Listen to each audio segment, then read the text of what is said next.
Welcome to Kenton Teaches. Enjoy the video. In this video, I will explain how to play chess, king, and queen. This powerful combination is one of the most fundamental checkmates to learn. The queen acts as a strong attacking piece, while your king supports her, preventing the enemy king from escaping.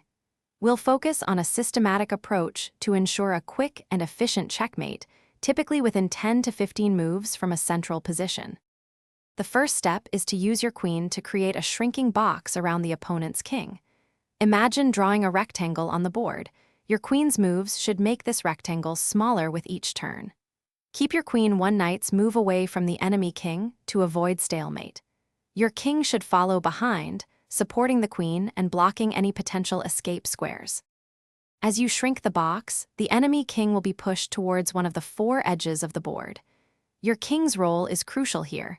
It acts as a barrier, preventing the opponent's king from crossing back into the center.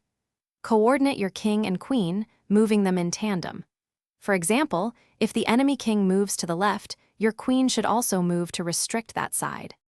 Once the enemy king is trapped on the edge of the board, bring your own king to the 6th or 7th rank, directly opposite the opponent's king, with one square between them. This position is key.